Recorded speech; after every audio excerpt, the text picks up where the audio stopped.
Thanks for joining, everybody.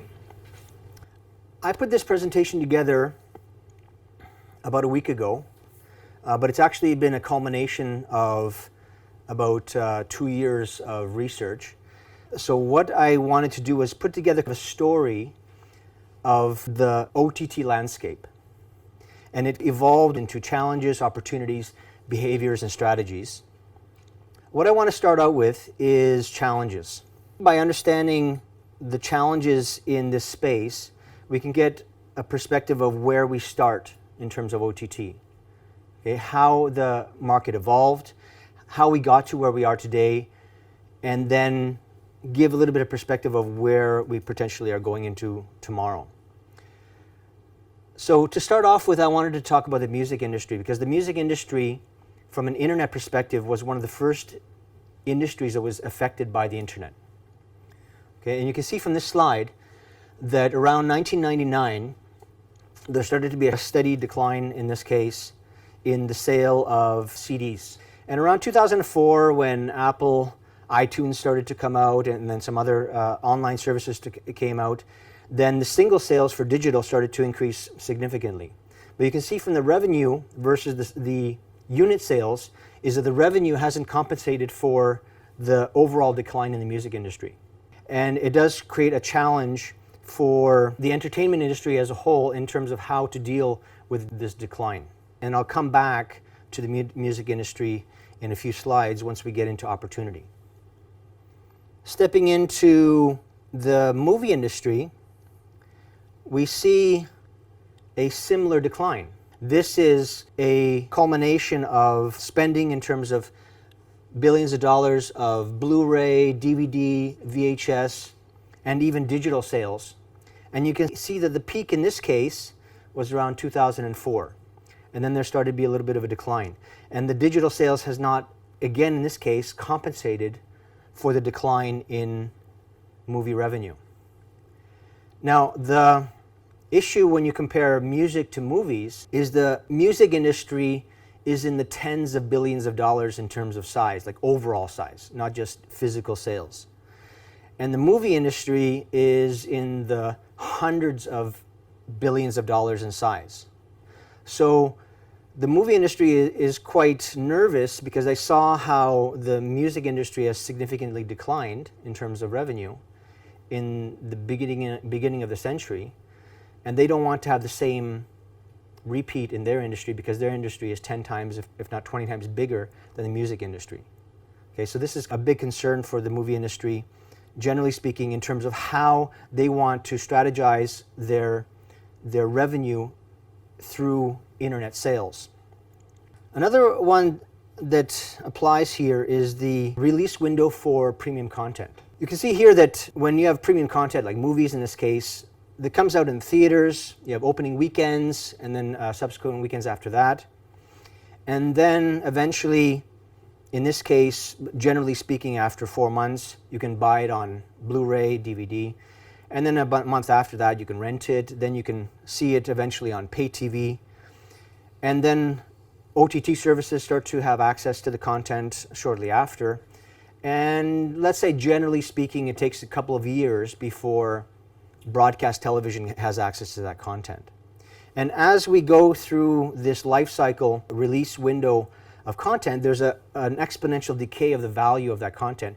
And as the value decreases, of course, it becomes cheaper to buy for television, cheaper to buy for OTT, and so on. The challenge here is that the release windows for international are significantly delayed in most cases. So you have a lot of international enthusiasts in the movie industry that want to have access to content, but they simply just can't get it because it's not available yet in their market, and they look to the internet to access it faster before it comes to their territory. And maybe it will never actually show up in their market at all, but they want it at the same time as the Americans have it. So that's another challenge. And that leads into this quote here from Jeff Katzenberg, the CEO of DreamWorks. He says that movies are not a growth business. 95% of revenue of 98% of movies are generated in the first 17 days. So literally in the first 2.5 weeks of a release, most of the movie industry has generated their money. And that causes issues in terms of how to market that movie so that you can maximize that revenue in that first 2.5 weeks. What he continues to say is that on the 18th day, he believes that movies will be available everywhere ubiquitously, and this is sometime in the future. He sees that after this 2.5 week period, a cinema release will be $15, a 75-inch television will cost $4, and a smartphone version of that movie could be $2. In order to solve this window of delay in terms of premium content, that we need to move into a scenario where content is, to a certain extent, released simultaneously. So that's a challenge that has no answer yet at the moment. It's just still being figured out. And this plays directly into our business, which is the OTT business, because we are the online version of that content as that value of that content decreases to the point where an OTT service provider can buy that content and put it on their platform. The last thing to mention is the challenge of internet piracy, and I've kind of touched upon this as well.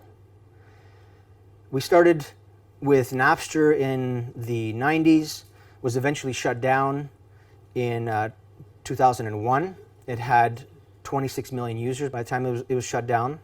Then what's viewed as a Generation 2 peer-to-peer network called Kazaa came and peaked at 34 million users. And Kazaa was kind of an improvement on Napster because Napster had a client-server peer-to-peer network, and Kazaa didn't have a server to shut down. The entertainment industry that wanted to shut down such a network couldn't do so with Kazaa because there was no central server to do that. So that was the second generation of peer-to-peer networking. Then came what's called CyberLocker services. This one was based, I believe, in Hong Kong. They peaked at, I believe, 25 petabytes of data. They had 180 million users paying monthly subscription to download anything that they wanted to illegally. They eventually were shut down at the beginning of 2011. And finally, we have BitTorrent. The figures that I could find, January 2012, they peaked at 150 million active users, growing at 50% per year, and that is still going strong. BitTorrent is viewed as the Generation 3 of peer-to-peer networks, where in Kazaa you had to join the network as a member. In peer-to-peer networking version 3, in BitTorrent, it's the files themselves that create the connections. You don't have to join anything. Okay, so it became more of a file-based peer-to-peer network, whereas Kazaa was more of a user-based peer-to-peer network. So is this an epidemic? Can we point fingers at piracy in terms of the decline of the numbers that I was showing you earlier? Let's look at that a little bit further as we move forward.